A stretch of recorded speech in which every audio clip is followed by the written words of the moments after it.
I want to bring in our senior White House and political correspondent, Ed O'Keefe. And Ed, so fascinating what we have learned today. I should note we are also going to watch at the same time. You can hear the motorcycles as Donald Trump's motorcade is about to depart here, and those are the helicopters. Those are media helicopters. But it is really interesting. I know you've been watching very closely what these Republicans who are running for president in 2024 are saying about the indictment. That's right, Nora. Earlier today, for example, the former South Carolina Governor Nikki Haley was asked whether she would consider pardoning former President Trump were he to be convicted, and she said she's inclined in favor of a pardon, which is notable because she was one of the most critical of the details of this indictment just yesterday in a separate interview, a sort of example of how some of these Republicans now are trying to straddle the anger that so many Republican base voters have with the process, as we heard from Congresswoman Nancy Mace a little earlier, but also now the seriousness of the substance inside this indictment. One of his potential opponents, Vivek Ramaswamy, is there in Miami and was saying he would pardon the former president were he to somehow be elected president. Others, though, have been pretty much off the grid this week, raising money and otherwise not saying much at all. At the White House, we should note, his potential general election opponent, President Biden, has said nothing. They continue to refuse comment on whether the president's read the indictment, what he thinks of it, instead keeping to an official schedule today that included meeting with the Secretary General of NATO and the President of Uruguay. Nora? You can hear the loud cheers of the crowd as Donald Trump's motorcade is just turning the corner very close to where we are as he exits this federal courthouse. He's been here for about 2 hours after pleading not guilty, sitting side by side by his valet, Walt Nauta, who also faces charges in this indictment.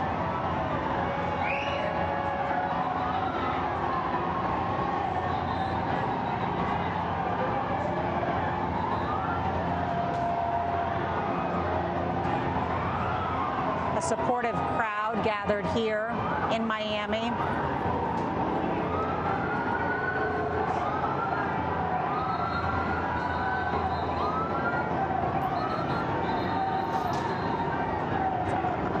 Unusual, actually, that a group of people could get so close to the motorcade. That's not something we usually see with either a presidential motorcade. I think that's why federal officials were concerned about some of the security. You didn't have enough barricades up, and so you're right, Nora, to see people running alongside those vehicles is a little disconcerting.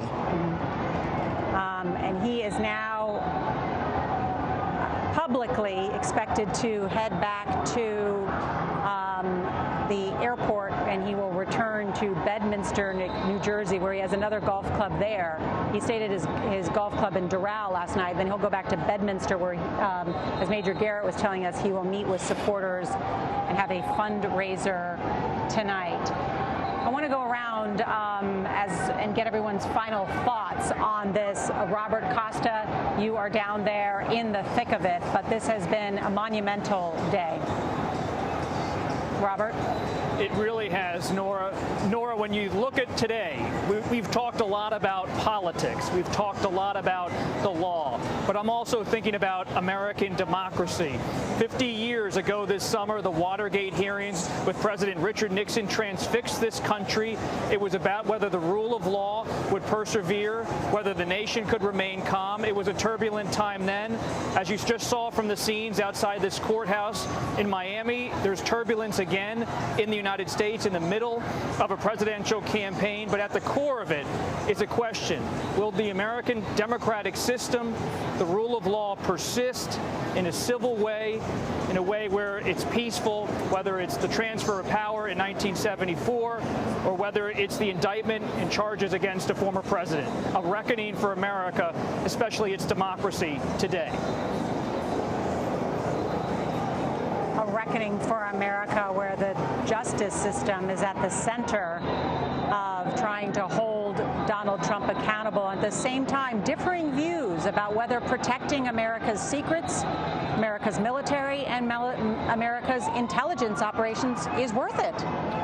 Well, the views are actually the same. It's just when you choose to express them. The people who are defending the current president previously stated very firm views about what your obligations were to handle material like this.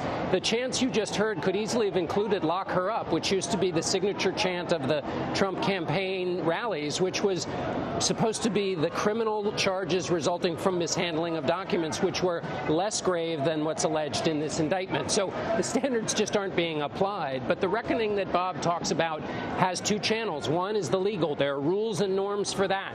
The other is political. And the rules of that are all very much up in the air. And whether that reckoning and turmoil is increased or decreased is in the hands of those in public life who have a duty to turn the temperature down instead of turning it up. Democracy is an imperfect system, and it is messy at times, but that is the system that we have chosen here in America. Yes. We can make it less messy, though. We don't have to make it messier. That's right. But included in that is a free press and free speech. So thank you, Jeff Pegues, John Dickerson, Robert Costa, to all of our correspondents and guests and everyone involved in today's special coverage. And just a reminder of today's historic event, something that has never taken place in American history until now. Former President Donald Trump, now a criminal defendant in the federal court system, arraigned on 37 counts, including the willful retention of classified documents and conspiracy to obstruct. Investigators say the documents included some of the highest levels of classification that protect our nation's secrets. Our coverage will continue on CBS News Streaming, your local news, and then tonight on the CBS Evening News. This has been a CBS News special report. I'm Norah O'Donnell.